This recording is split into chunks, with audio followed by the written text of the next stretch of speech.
ونعوذ بالله من شرور أنفسنا ومن سيئات أعمالنا من يهده الله فلا مضل له ومن يضلل فلا هادي له وأشهد أن لا إله إلا الله وحده لا شريك له وأشهد أن محمدا عبده ورسوله يا أيها الذين آمنوا اتقوا الله حق تقاته ولا تموتن إلا وأنتم مسلمون يا أيها الناس اتقوا ربكم الذي خلقكم من نفس واحدة وخلق منها زوجها وبث منهما رجالا كثيرا ونساء واتقوا الله الذي تساءلون به والأرحام إن الله كان عليكم رقيبا يا أيها الذين آمنوا اتقوا الله وقولوا قولا سديدا يصلح لكم أعمالكم ويغفر لكم ذنوبكم ومن يطع الله ورسوله فقد فاز فوزا عظيما أما بعد فإن أصدق الحديث كتاب الله وخير الهدي هدي محمد صلى الله عليه وآله وسلم وشر الأمور محدثاتها فإن كل محدثة بدعة وكل بدعة ضلالة وكل ضلالة في النار أما بعد فيا أيها المسلمون يقول الله في محكم كتابه العزيز إن عدة الشهور عند الله 12 شهرا في كتاب الله يوم خلق السماوات والأرض منها 4 حرم ذلك الدين القيم فلا تظلموا فيهن أنفسكم وأخرج الإمامان البخاري ومسلم في صحيحيهما من حديث أبي بكرة رضي الله عنه قال قال رسول الله صلى الله عليه وآله وسلم إن الزمان قد استدار كهيئته يوم خلق الله السماوات والأرض السنة 12 شهرا منها 4 حرم 3 متواليات ذو القعدة وذو الحجة والمحرم ورجب مضر بين جمادى وشعبان عباد الله إنه لا يفصل بيننا وبين العام الحجري الجديد إلا ساعات قليلة فنحن مدبرون العام المنصرم ومقبلون على العام الجديد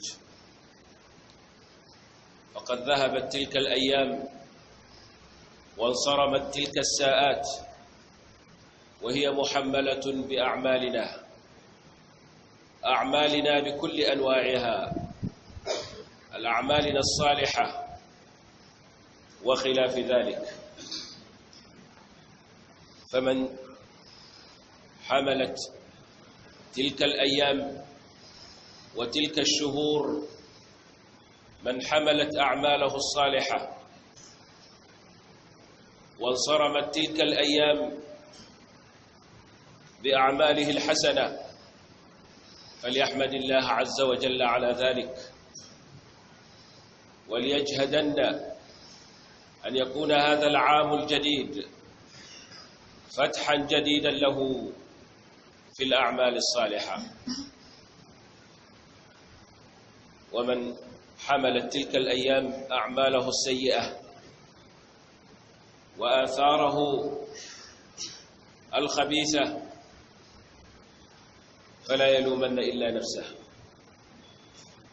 وليقدم على الله سبحانه وتعالى وليقبل عليه في هذا العام الجديد بالتوبة النصوح والإقبال عليه سبحانه وتعالى والرجوع إليه بالأعمال الصالحة التي تكفر له ما فاته في العام المنصرم إنها أيام لكنها رواحل فما هي إلا آيات من آيات الله سبحانه وتعالى لعباده يدلهم على أنهم في السير إليه فهذه الأيام تدل على أن الإنسان وأن هذا الكون بما فيه مقبلون على الله سبحانه وتعالى غير واقفين، فنحن نسير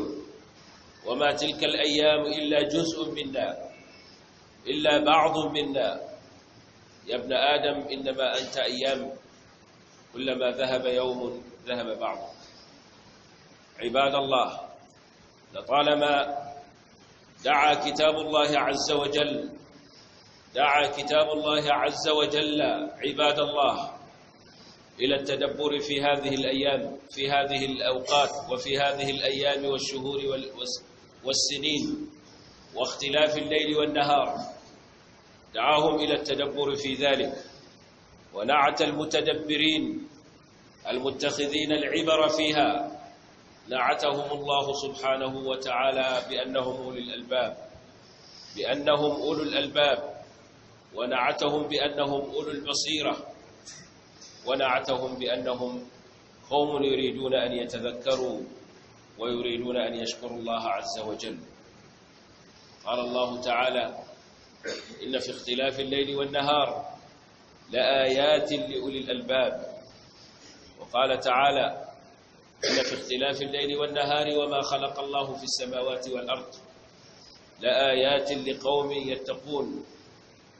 وقال تعالى: يقلب الله الليل والنهار إن في ذلك لآيات لقوم إن في ذلك لآيات لأولي الأبصار. هكذا جعل الله سبحانه وتعالى اختلاف الليل والنهار، جعله تذكرة وعبرة لأولي الأبصار، أولي النهى، أولي الألباب. فالله سبحانه وتعالى جعل هذه الآيات كلها تذكر الإنسان بأنه مقدم على الله سبحانه وتعالى، وأنه في سير حثيث إلى الله سبحانه وتعالى. قد انصرمت تلك الأيام وذهبت تلك الساعات وانتهى ذاك العام لندخل في عام جديد. فبماذا انتهينا من العام الماضي؟ فبماذا نقبل على الله سبحانه وتعالى في هذا العام؟ فليتدبر كل واحد منا حاله، ليحاسب نفسه، ليعلم أين يدع قدمه، أين وضعها في العام الماضي وأين يدعها في هذا العام الجديد. ليحاسب كل منا نفسه، فمن حاسب نفسه في هذه الدنيا خف حسابه يوم القيامة، ومن غفل وترك محاسبة نفسه في هذه الدنيا ثقل عليه حسابه يوم القيامة، وتمنى العودة إلى هذه الدنيا حيث لا عودة. قال: رب ارجعون لعلي أعمل صالحا فيما تركت. قال: كلا. نعم، ليتدبر كل واحد منا ولينظر ماذا قدم لغد. يا أيها الذين آمنوا اتقوا الله ولتنظر نفس ما قدمت لغد واتقوا الله إن الله خبير بما تعملون. ليعلم كل منا أن يوم الآخرة الذي نقبل عليه، الذي نتقدم إليه بسير حثيث، ما هو إلا كلمح البصر أو هو أقرب. لذلك وصفه الله سبحانه وتعالى بالغد ليدلنا على قربه منا وعلى أننا إليه سائرون، شئنا ذلك أم أبينا. عباد الله، إن سلف هذه الأمة الذين هم قدوتنا في هذه الحياة، الذين هم قدوتنا في هذا الدين، كانوا أشد الناس محاسبة لأنفسهم، كانوا يحاسبون أنفسهم في القليل والكثير، كانوا مع كثرة عبادتهم وتضرعهم إلى ربهم وكثرة أعمالهم الصالحة وقلة أعمالهم السيئة، كانوا متخوفين أشد خوف، كانوا وجلين من إقبالهم على الله سبحانه وتعالى، وكانوا يحاسبون أنفسهم أشد محاسبة. فهذا الخليفة الراشد أمير المؤمنين عمر بن الخطاب رضي الله عنه أحد المبشرين بالجنة. يقول أنس بن مالك رضي الله عنه: خرجت أنا وأمير المؤمنين عمر بن الخطاب فدخل حائطا وكنت خارجه، فسمعته من وراء جدار يقول: أمير المؤمنين عمر بن الخطاب بخ، ثم يقول: يا ابن الخطاب، لتتقين ربك أو ليعذبنك، لتتقين ربك أو ليعذبنك. هكذا كان هذا الخليفة الراشد الذي بشره رسول الله صلى الله عليه وآله وسلم بالجنة، الذي قدم ما قدم من أعمال جليلة لهذا الدين، مع ذلك كان يخاف على نفسه ويحاسب نفسه. يقول أمر بن ميمون وهو أحد التابعين الكبار رحمه الله تعالى: لا يكون الرجل تقيا حتى يكون لنفسه أشد محاسبة من الشريك لشريكه. وأنتم تعلمون كيف كان الشريك في التجارة، في البيع والشراء، كيف يحاسب شريكه. يحاسب شريكه آخر يوم أو آخر أسبوع أو شهر أو سنة، يحاسبه على ما أنجز، يحاسبه على الربح، على رأس المال وعلى الربح وعلى الخسران.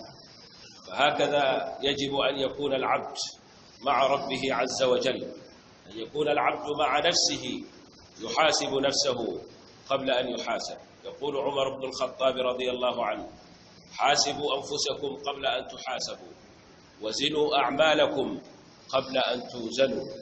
حاسبوا أعمالكم قبل أن تحاسبوا وزنوا، حاسبوا أنفسكم قبل أن تحاسبوا وزنوا أعمالكم قبل أن توزنوا. فإذا حاسب الإنسان نفسه في هذه الدنيا خف حسابه يوم القيامة، وإذا غفل عن حساب نفسه في هذه الحياة ثقل عليه حسابه يوم القيامة. فلنحاسب أنفسنا مع أعمالنا، نحاسبها قبل العمل، ونحاسبها مع العمل، ونحاسبها بعد العمل. تحاسب نفسك قبل العمل: هل هذا العمل الذي تقدم عليه لمن؟ هل تعمله لمن؟ تعمله لله أو لغير الله؟ فإن كان لله، إن كان همك لله مضيت فيه، وإن كان همك لغير الله تأخرت فيه. ثم تحاسب نفسك مع العمل: هل هذا العمل الذي تقوم به موافقا لكتاب الله عز وجل وسنة رسوله صلى الله عليه وآله وسلم؟ فإن كان موافقا لذلك أقدمت عليه واستوثقت به، وإن كان خلاف ذلك تركته وطرحته وراء ظهرك. ثم تحاسب نفسك بعد العمل. تحاسب نفسك بعد العمل: هل أتقنت عملك؟ هل أنجزته على وجه يرضي الله عز وجل؟ أو أنت فيه مقصر؟ أنت فيه مقصر، تركت ما هو عليك ولم تفعله. فإن وجدته تماما، وجدته على أحسن ما يرام، على خير ما يراد، قبل العمل ومع العمل وبعد العمل، فاشكر الله عز وجل، فاعلم أن ذلك إنما تم بتوفيق الله عز وجل، ولم يكن بحول منك ولا قوة، وإنما كان ذلك بإعانة من الله عز وجل وتوفيق منه. وإن وجدت خلاف ذلك فسارع يا عبد الله إلى التوبة إلى الله عز وجل، وإصلاح نفسك وإصلاح عملك، والإقبال على الله بكل جوارحك وبكل إرادتك، فإن الله سبحانه وتعالى قريب مجيب، يجيب دعوة العبد ويقبل توبته ويعفو عن السيئات. أقول ما تسمعون وأستغفر الله العلي العظيم الجليل لي ولكم ولسائر المسلمين من كل ذنب فاستغفروه إنه هو الغفور الرحيم.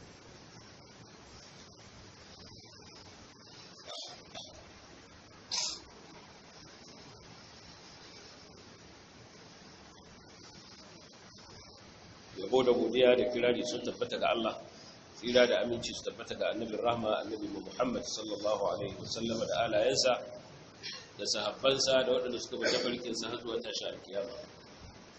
Yan uwa musulmi, duka yan kwanaki suka rage, ko mu ce ma yan awanni suka rage wannan shekara da muke ciki ta hijira da 1439 ta zo ƙarshe, mu shiga wata shekarar ta lissafin watanni sabuwa, shekara ta 1440. haka kwanaki suke tafiya. Allah subhanahu wata'ala ya halicci rayuwar tun farkon lokacin da ya halicci sama da ƙasa a bisa wannan tsarin. Allah subhanahu wata'ala yake cewa adadin watanni a gurinsa, adadin watanni a wurin Allah 12 ne, daga ciki akwai watanni 4 masu alfarma. Cito wannan shi ne addini madaidaici, kada ku kuskura ku zalunci kawunanku a cikinsu. Annabi sallallahu alaihi wa sallama, kamar yadda yazo a cikin sahih Bukhari da Muslim, hadisin Abu Bakr radiyallahu ta'ala anhu, ma'aiki sallallahu alaihi wa sallama yake cewa lalle zamani ya juya kamar yadda yake lokacin da Allah ya halicci sammai da ƙasa. To kamar halittar da Allah ya yi tun farko, gashi yanzu zamani ya juyo.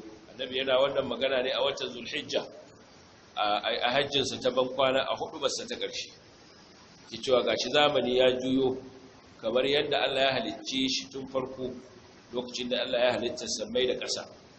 Annabi ya ce shekara wata 12 ce, daga ciki akwai watanni 4 masu alfarma, guda 3 daga cikinsu a jere da juna suke, su ne Zulqa'da da Zulhijja da kuma Al-Muharram, sai kuma Rajab, wanda shi kadai ne ake cewa sa Rajabu Mudhar, wanda yake tsakanin Jumada Saniya da Sha'ban. Annabi sallallahu alaihi wa sallama yana nuna sahabbansa cewa to haka rayuwa take, juyi ce. Ubangiji subhanahu wata'ala ya sanya aya a cikin jujjuyawar rana da wata, da sassabawar su, da tafiyar su, da karewar wannan da shigowar wannan da karewar wancan. Ubangiji ya sanya aya a ciki, amma ba kowa ne yake daukan izina ya dauki darasi da wa'azi daga cikin wannan ayoyi ba, sai waɗanda suke da hankali, suka san menene dalilin zuwansu wannan duniya, me yasa Allah ya halicce su. Waɗansu suke ɗaukan darasi daga jujjuyawar dare da rana, tafiyar yini da zuwan dare, su suke ɗaukan darasi daga wannan.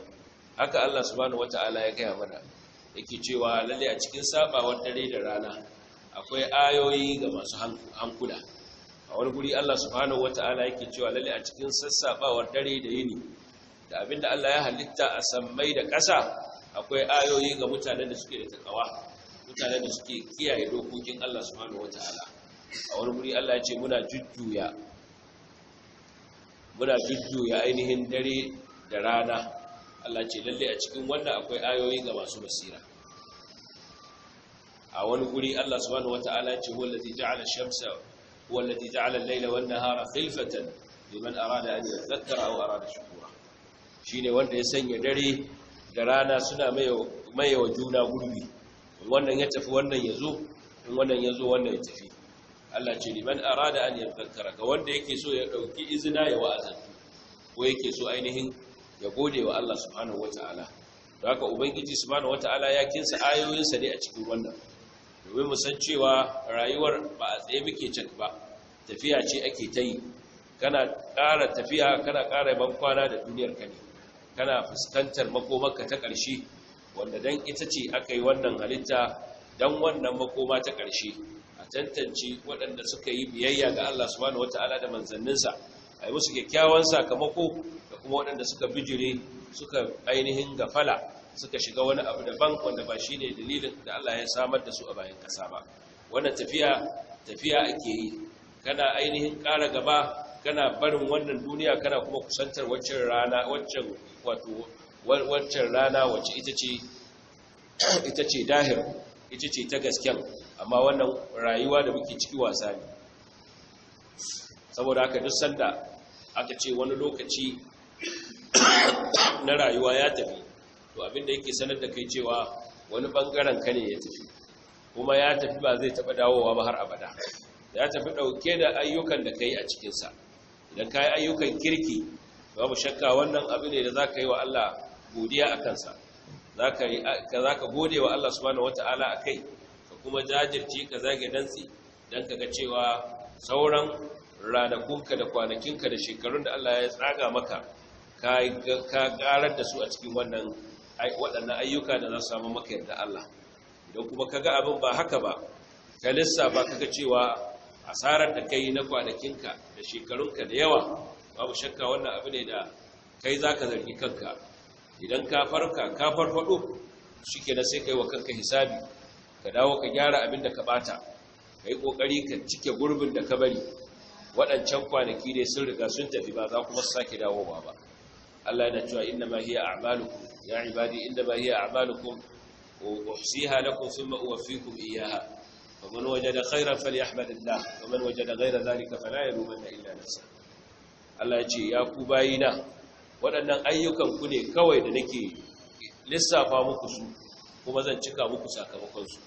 Wanda duk yaga alkhairi to ya gode wa Allah, wanda yaga akasin haka to kada ya zargi kowa sai kansa.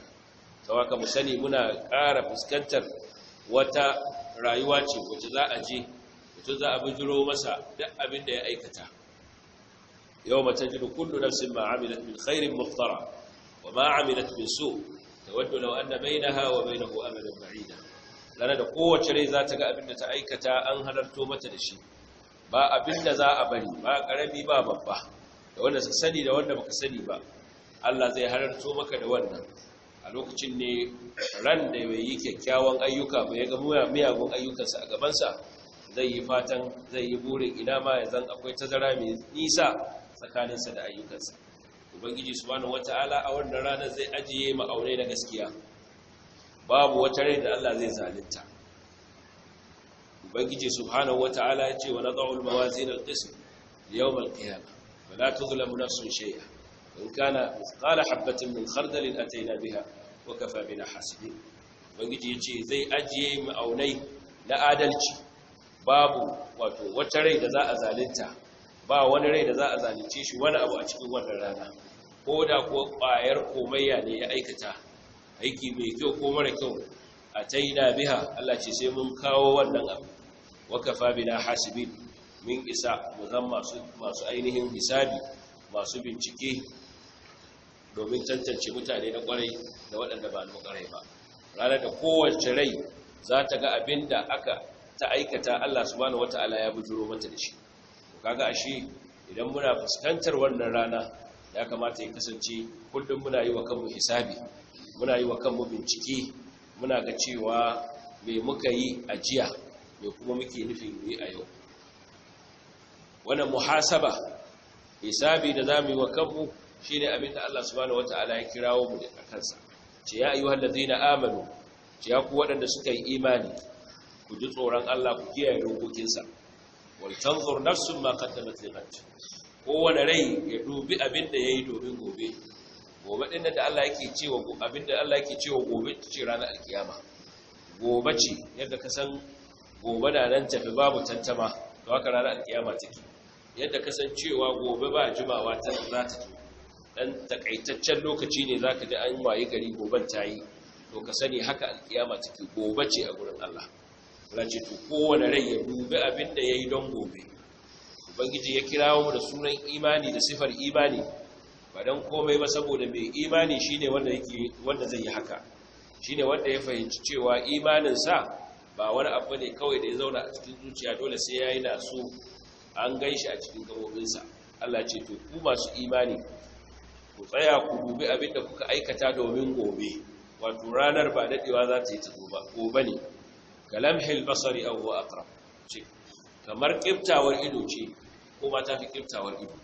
Zarar yau mutum ya faɗi ya mutu, alƙiyamarsa ta yi, babu kuma ranar komowa. Shikenan abinda ya riga ya aikata a nan duniya shi zai gani, in ya aikata mai kyau ya ga mai kyau, in ya aikata mara kyau ya ga sakamakonsa. Saboda haka abin ba wahala ce da shi ba.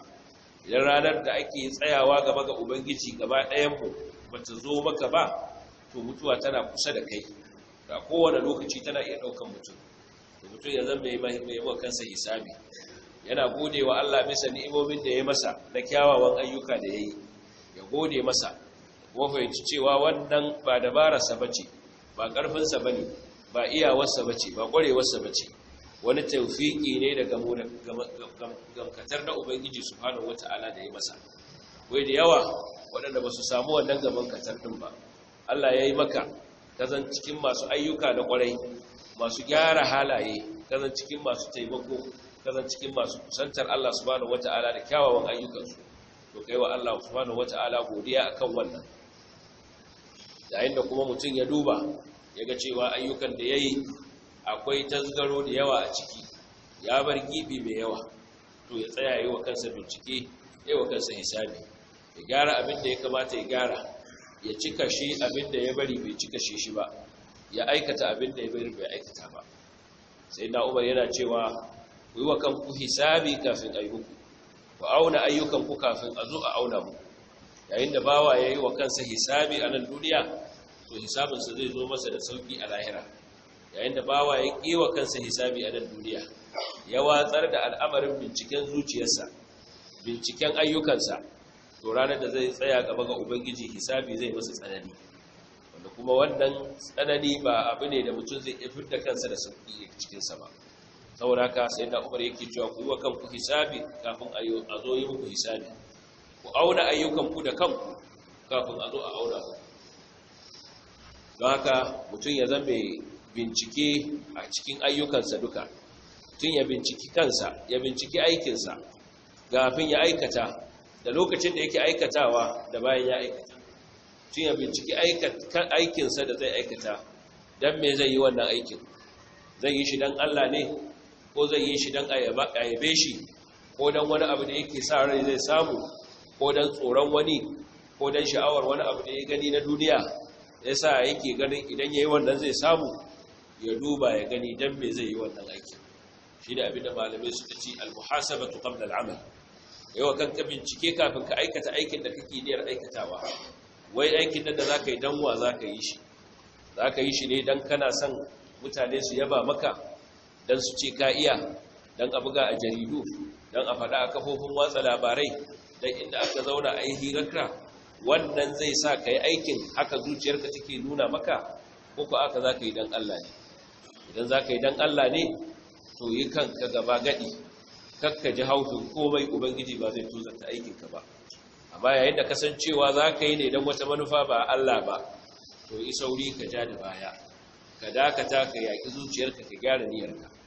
Sannan lokacin da ka fara aikin, dubi aikin kana yin shi daidai da yadda Allah ya ce a yi, yadda Annabi sallallahu alaihi wa sallam ya koyar, ko ku a kayi wa kanka wani tsari na daban sabanin tsarin Allah da manzansa sallallahu alaihi wa sallama, ko ka bi wata hanya da ta saba wa ta ma'aiki sallallahu alaihi wa sallama. Duba dacewar aikin, duba inda kake ajiye aikin da yadda kake yin shi, haka Annabi sallallahu alaihi wa sallama ya ce ka yi, ko ku a kai ne ka ga haka ya kamata ka yi, ko wani da ya ce a ga yadda za ka yi, gabar na Annabi ka riƙe nashi. Duba ka gani, idan kaga ya tafi tare da koyarwar ma'aiki sallallahu alaihi wa sallama, ku ci gaba ka yi aikin ka kanka tsaye, kakka ji haifin komai, Ubangiji ba zai tozarta aikinka ba. Amma idan kasancewa wannan aikin yadda kake yi shi ba haka aka ce a yi shi ba, to yi maza ka dawo ka gyara aikinka, ka kora shi kan mizani da littafin Allah da sunnar ma'aiki sallallahu alaihi wa sallama. Haka nan bayan ka gama aikin, nan ma yi wa kanka bincike, daga aikin da kai ya dace, wato ka yi shi ka cika aikin yadda ya kamata, ko ka yi ƙwange ka rage abin da bai kamata ka rage ba, ka ainihin an samu nukusanu a cikin aikinka. Ya duba, idan ka ga cewa a aikin nan ka yi ojoro, ka yi ƙwange, to yi maza ka yi ƙoƙarin tadaruki, ka riski abin da ka risko, abin da ka bari, ko dai ta hanyar ka cike wannan aikin da kai ba cikakki ba, ko ta hanyar ka rama, ko ta hanyar ka nemi abubuwan da za su cike maka wannan gibin da ya bari da ka bari. Waɗannan su ne matakan muhasaba na aiki. Mutum ya yi wa kansa muhasaba, ya yi wa kansa bincike a cikin dukkan ayyukan da yake yi, da wanda zai yi, da wanda yake yi, da wanda ya riga ya wuce. Bawa yana buƙatar wannan a koda yaushe. wannan shi ne zai sa bawa ya kasance kullum yana sanin inda ya sa gaba. Tafiya ce da yin ta ake yi, babu wanda yake tsaye cik, babu wanda yake tsaye cik, dukkan mu tafiya muke yi. Tun ya sani bai sani ba, a tafiya ake, haka rayuwar take. Shi yasa a wajen a idan shari'a bayi a nan duniya matafiya ne, saboda haka ba gurin zama aka zo ba. Haka wanda ya kokarin samun guzuri to tafiyarsa sai ta yi kyau, wanda ya daukan guzuri to wannan tafiyarsa ba za ta yi kyau ba.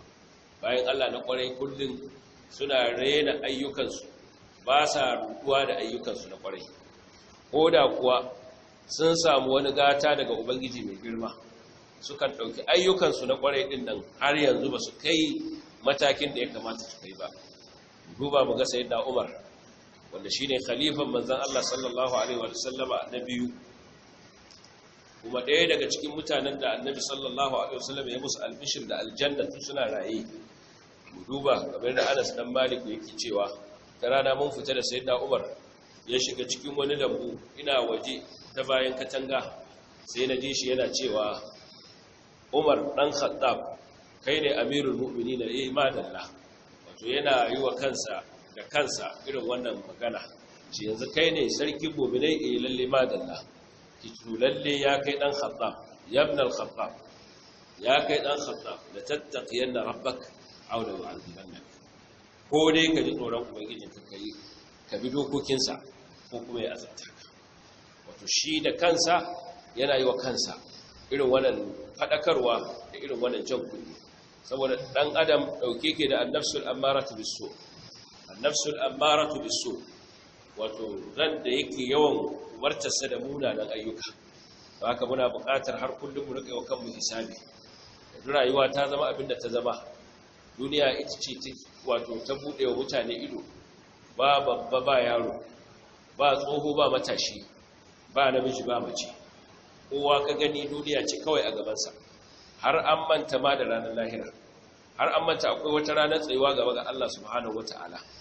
Babu shakka wannan rayuwa abin tsoro ce idan mutum ya buɗe ido ya ganta a haka. Allah subhanahu wata'ala ya sifanta halin kafirai da ba su yi imani da Allah ba, da cewa su duniya kawai suka sani, zahirinta kawai suka sani, amma ba su san wani abu lahira ba. ya'lamuna zahiran min al-hayati ad-dunya wa hum 'anil akhirati hum ghafilun. Allah ce sun san rayuwar duniya ne kawai, amma ba ruwansu da maganar lahira. Wannan sifa ce ta kafiri wanda bai san Allah ba, wanda Allah ya wato ya ainihin dole zuciyarsa, ya toshe masa zuciyarsa, haske baya shiga, alkhairi baya shiga. Ba sifa ce ta mumini ba, wanda Allah ya haskaka masa zuciyarsa da imani, ubangiji ya haskaka masa rayuwarsa da alkur'ani, yake jin fadar Allah da fadar manzansa sallallahu alaihi wa sallama dare da rana. Allah ya bashi hasken da zai yi tafiya a cikin sa, ya gane inda ya kamata ya dora kafarsa. Wannan ba dabi'ar sa bace. Amma yau an wayi gari an dauko irin rayuwar wadancan an zo an sa ta cikin musulmi. Da zamanin mu'minai ba a tunanin ranar tsayuwa ga Allah subhanahu wataala. Kowa tunaninsa me zai samu a nan duniya ta kowace hanya ya bi ya samu, ba tare da ya tuna cewa akwai ranar da zai tsaya gaba ga Allah subhanahu wata'ala ya masa hisabi ba. Shi yasa Allah subhanahu wata'ala yake mamakin mutane waɗanda suke da irin wannan hali, sun yadda akwai kuwa ranar lahira da za su tsaya gaban ga Allah. Ala yadhunnu ulaika annahum mab'uthun li yawmin 'azim yawma yaqumu an-nasu li rabbil 'alamin. Ce yanzu waɗannan ba sa tsammani za a tashe su, akwai ranar da za a tayar da su kuma tsaya gaba ga Allah subhanahu wata'ala, wata babbar rana su tsaya gaban Allah subhanahu wata'ala. Babu shakka idan ka dubi halayyar mu zaka ga da yawa daga cikin mu kamar dai ba mu yi imani da cewa akwai ranar da za a tsayar da mu gaban Allah ba, ai mana hisabi. Saboda haka yanzu mun shiga wani lokaci da mutane duniya ce kawai a gabansu, muna fuskantar kwanaki masu zuwa da za a shiga hada-hadar wato neman kujerar mulki, hada-hadar siyasa, da a wannan lokaci idanu sukan ƙara rufewa, shedan yakan samu kasuwa yayi ciniki da yawa ya ci riba da yawa. Da yawa mutane suka rasa imaninsu, suka rasa istiqamarsu, suka rasa nagartarsu a sabili da wani. Wasu suke nema wa kansu, wasu suna nema wa wasu. Babu shakka lokaci yayi da ya kamata bawa ya farka ya san cewa ba tafiya ce ake ciki, kuma duk abin da ka dauka anan shi ne guzurinka. Ranar da zaka je ubangiji subhanahu wataala ya nuna maka kowane irin abu kai dukkan kantarsa. Man ya'mal mithqala dharratin khairan yara wa man ya'mal mithqala dharratin sharran yara. Wanda duk yayi aikin alkhairi ko da misqal wato gurgudan kobayya ne, gurgudan zarra ne, Allah ce zai gani. Wanda kuma yayi aiki mummuna da sharri ko mun kankantarsa, Allah ce zai gani. Malamai suka ce babu wata aya da take da ban tsoro, take razanarwa irin wannan aya. A ce misqala dharratin sharran yara, duk kankantar abu da mutum zai yi mara kyau sai ya gansa. Ganinsa ba ganin alheri ba ne, ganinsa tashin hankali ne. Saboda haka ya uwa koma ga Allah subhanahu wata'ala, yi tuba, kyakkyawar tuba. Allah subhanahu wata'ala ya barka da ranka har zuwa yanzu, to wata dama ce ya ƙara baka dama da cewa ka tsaya ka duba ka ga tafiyar da kake yi haka ya kamata ka yi ko kuwa akwai tasgaro a ciki. Wannan dama ce ubangiji ya baka. Yawa watakila ba su samu wannan damar ba, sun koma ga Allah suna dubu cikin laifukansu, ranar da koma wadda babu komowa a cikinta. Saboda haka kai ubangiji ya daga maka kafa, ya ara maka lokaci har ka samu kanka yanzu ga ka shiga wata rayuwa, za ka shiga wata shekara ta hijira daban. To tsaya ka yi tunani, ba magana ce ta a yi ta haƙi biyu ba. Yawanci musulmi an koya musu irin abinda mutanen yamma suka ɗauka, su rayuwar ce a gabansu kawai. Saboda haka duk wani lokaci su cikin hafi suke. Kama kai musulmi a kowane lokaci da tunani za ka tsaya. Ba magana ce ta hafi duniya ba, magana ce ta kai kuka bisa laifukanka. Wani bangare na rayuwarka ne ya bantare, ya riga ya tafi kuma ba zai dawo ba. Kana ƙara fuskantar kabarinka ne, kana ƙara matsowa zuwa ga kushewarka ce. Kana matsowa kushewarka, wani yana ce maka hafi, haka mata ka yi tunani. Ba maganar hafi ba ne, maganar ka tsaya ne ka yi tunani, kamar yadda Allah ya ce wal tanzur nafsun ma qaddamat lighad. Allah subhanahu wataala ka ba mu zaman lafiya a kasan mu. Ubangiji ka ba mu zaman lafiya, ka ba mu zaman lafiya, ka ba wa kasashen musulmi gaba ɗaya zaman lafiya. Ubangiji ka kade mana dukkan wasu fitintunu, duk wasu abubuwa da muke ciki na damuwa, ubangiji ka yaye mana ba da halin mu ba. Allah subhanahu wataala ka sassauta mana. Allah subhanahu wataala ka ba mu damana mai albarka mai amfani, ba mai ambaliya ba. Ubangiji subhanahu wataala ka ba mu shugabanni na kwarai, ka ba mu shugabanni na kwarai da suke bin tsoron da cikin sha'anin kawo wanda gaskiya ce na da Allah ya tsora mu da wani rana, ka ba mu ikon yi musu biyayya cikin da suke saka wa Allah. اللهم اغفر لنا من خشيتك ما تحول به بيننا وبين معصيتك، ومن طاعتك ما تبلغنا به جنتك، ومن اليقين ما تهون به علينا مصائب الدنيا، ومتعنا اللهم باسماعنا وابصارنا وقواتنا ابدا ما احييتنا، واجعله الوارث منا واجعل ثارنا على من ظلمنا، وانصرنا على من عادانا، ولا تجعل الدنيا اكبر همنا ولا مبلغ علمنا، ولا تسلط علينا بذنوبنا من لا يخافك فينا ولا يرحمنا برحمتك يا ارحم الراحمين. اللهم آت نفوسنا تقواها وزكها أنت خير من زكاها أنت وليها ومولاها. اللهم صل على محمد وعلى آل محمد كما صليت على إبراهيم وعلى آل إبراهيم إنك حميد مجيد. وبارك على محمد وعلى آل محمد كما باركت على إبراهيم وعلى آل إبراهيم إنك حميد مجيد. سبحان ربك رب العزة عما يصفون وسلام على المرسلين والحمد لله رب العالمين. ونستعينه ونستغفره ونعوذ بالله من شرور أنفسنا ومن سيئات أعمالنا، من يهده الله فلا مضل له ومن يضلل فلا هادي له، وأشهد أن لا إله إلا الله وحده لا شريك له، وأشهد أن محمدا عبده ورسوله. يا أيها الذين آمنوا اتقوا الله حق تقاته ولا تموتن إلا وأنتم مسلمون. يا أيها الناس اتقوا ربكم